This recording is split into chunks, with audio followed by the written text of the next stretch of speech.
नमस्कार दोस्तों, एक बार फिर से आपका नया वीडियो में बहुत बहुत स्वागत है। आज मैं आपको एक यूनिक बात सिखाऊंगा। जैसे कि भैया एक कोई प्रोग्राम था मेरा जिसमें मेरे 20,000 रुपये बाकी थे, लेकिन क्लाइंट मुझे 25,000 रुपये हाथ जोड़कर देके गया। वो कुछ ऐसी बातें हैं जो मैं आपके साथ में शेयर करूंगा ताकि आपका भी फोटोग्राफी बिजनेस बढ़ सके और आप भी कुछ नई बात सीख सके। चलिए वीडियो को स्टार्ट करते हैं। मैं हूँ आपका दोस्त विजय बड़ोलिया, आप देख रहे हैं जिम डेस फोटोग्राफी चैनल।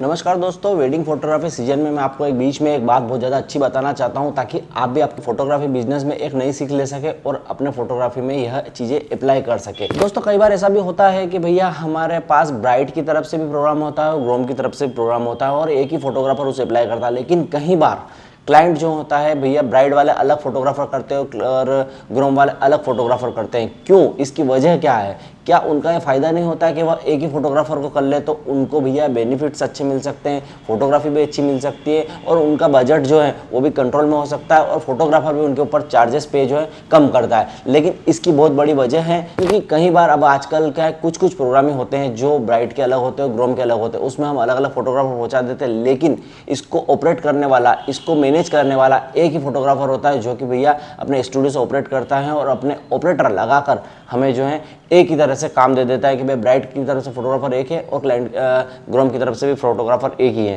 एक बात ऐसी सामने आई है जिससे मेरा 5,000 रुपये का फायदा हो गया। जैसा कि मैंने आपको बताया कि 20,000 रुपये मेरे बाकी थे और क्लाइंट मुझे 25,000 रुपये देकर गया है। वो इसलिए अप्लाई हुआ क्योंकि उसने मेरा 20,000 रुपये का पेमेंट जो है 3 साल से लगातार रोका हुआ था और मैंने उसको फ़ोटो नहीं दिए थे। वो मेरा कहना था कि भैया आप पहले पेमेंट दे दोगे तो मैं आपको सारे फोटोज़ दे दूंगा, आपको मैं डाटा जो है कॉपी करवा दूंगा। लेकिन वो क्लाइंट मेरे को 25,000 रुपये देकर क्यों गया? क्योंकि जो आदमी मुझे 20,000 नहीं दे सक रहा था और वो 25,000 रुपये देगा, क्योंकि वह कहीं ना कहीं इस चीज़ में अटक गया था कि उसको उन फोटो की बड़ी आवश्यकता थी और वो फोटोग्राफ सिर्फ और सिर्फ मेरे पास ही थे।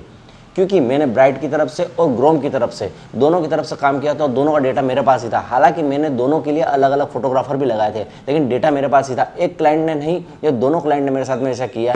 उन्होंने फोटोग्राफ से मुझसे कलेक्ट ही नहीं करे, उन्होंने वीडियोग्राफ में मुझसे कलेक्ट ही नहीं करा और उन दोनों के बीच में आपसी रजामंदी नहीं हो सकी। मतलब कि दूल्हा दुल्हन पक्ष में जो है डाइवोर्स की स्थिति बन गई। डाइवोर्स की स्थिति में क्या होता है दोस्तों कि सबसे बड़ा मुद्दा यही होता है कि भाई कोर्ट में यह केस चला जाता है और कोर्ट में केस जाने के बाद या तो ब्राइड की तरफ से ऐसे कुछ आरोप लगाए जाते हैं और ग्रूम की तरफ से भी ऐसे कुछ आरोप लगाए जाते हैं कि हमने इनको इतना पैसा दिया था, इतने गहने चढ़ाए थे और इतना जो है हमने इनको इस टाइम पर दिया था, वो हमें रिटर्न चाहिए। और ये हर कोई व्यक्ति जो है एक दूसरे के साथ में बड़ा चढ़ाकर बताता है, तो इसका प्रूफ चाहिए होता है। तो इसका प्रूफ जो होता है ओनली ऑन फोटोग्राफर के पास होता है। यदि आप बिना पैसा लिए यह चीज़ें दे देते हैं तो आपको कोई पूछने वाला नहीं और आपका पेमेंट भी नहीं आने वाला। मुझे 20,000 के 25,000 इसी बेस पर मिले हैं।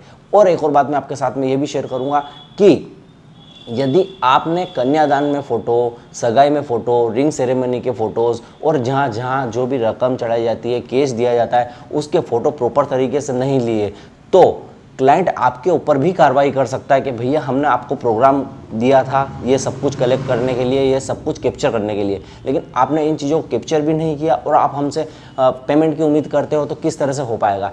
तो मुझे 20 का 25,000 तभी मिला जब मैंने उनको स्क्रीन पर ये फ़ोटो दिखाया कि हाँ भैया ये है। उनको संतुष्टि हुई कि हाँ आपने बराबर कैप्चर कर रखा और जूम करके भी बताया वीडियो में और फोटो में भी बिल्कुल क्लियर दिख रहा है कि हाँ ये चीज़ें हमने इनको चढ़ाई है और जहाँ तक यह नज़र आती है वो हमें बिल्कुल स्पष्ट तरीके से लेना चाहिए। यह नहीं कि फुल फ्रेम में हमने फ़ोटो ले लिया है और क्रॉप फ्रेम में हमने फ़ोटो नहीं लिया, हमने स्पष्ट तरीके से नहीं बताया। तो आप इन चीज़ों को अच्छे तरीके से एनालाइज कर ले। कुछ ज़्यादा फ़ोटो नहीं, ओनली 10 से 15 फ़ोटोज़ जो है उनके IMP होते हैं। तो इन चीज़ों को आप हमेशा कैप्चर करिएगा, तभी आप जो है अच्छे फोटोग्राफर कहलाएंगे और आप आपके क्लाइंट को संतुष्ट कर सकेंगे।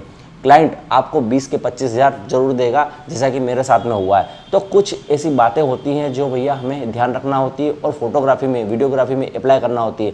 वेडिंग फोटोग्राफी में ये भी बहुत ज़्यादा इंपॉर्टेंट होता है कि भैया हम एक एक चीज़ को बारीकी से एनालाइज करें और उसको कैप्चर करें।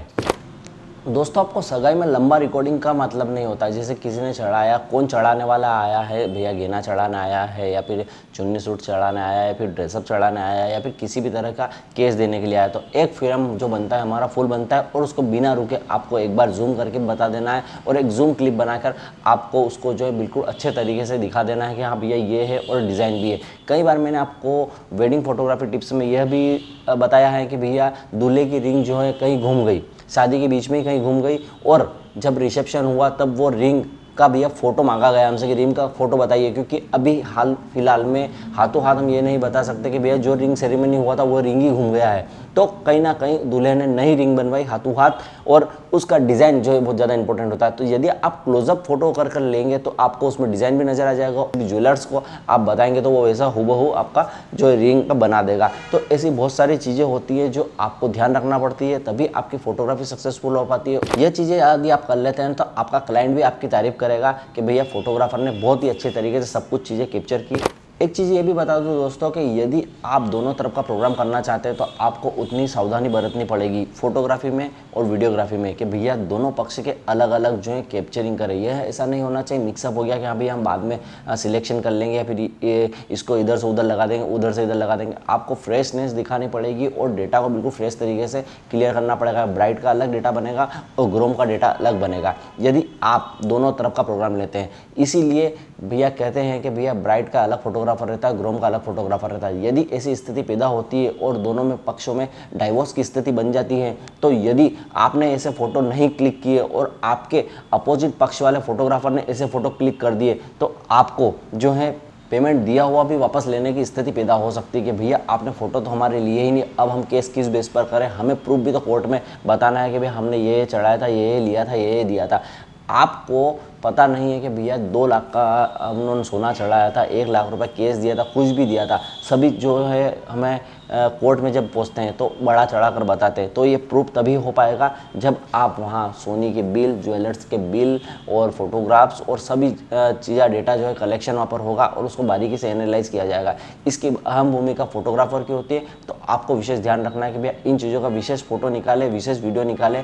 वीडियो भी ज़्यादा नहीं बनेगा, 5 मिनट का एक्स्ट्रा वीडियो बन सकता है और फोटोग्राफ भी 20 से 25 फोटोग्राफ्स जो है एक्स्ट्रा बन सकते हैं। लेकिन आप इन फोटो को हमेशा कैप्चर कीजिएगा। आप ये नहीं बहाना बनाइएगा भैया कैंडिडेट फोटोग्राफर नहीं था या हमने ट्रेडिशनल फोटोग्राफर को बोल रखा था, या आपका आपसी डिस्कशन होता है तभी आप जो है ये फोटो मैं निकाल लिया हूँ, आप मत निकालो, आपने निकाल लिया है तो मैं निकाल लेता हूँ। इस तरह से आपको फोटो एक्स्ट्रा निकाल के रखना है और ये चीज़ें जो है बहुत ज़्यादा मायने रखती है। बताई गई जानकारी यदि आपको अच्छी लगती है तो प्लीज़ हमारे इस वीडियो को लाइक कीजिएगा, दोस्तों में शेयर कीजिएगा और चैनल को सब्सक्राइब करिएगा। फिर मैं आपसे मिलता रहूँगा नई नई जानकारी के साथ में, तब तक के लिए गुड डे।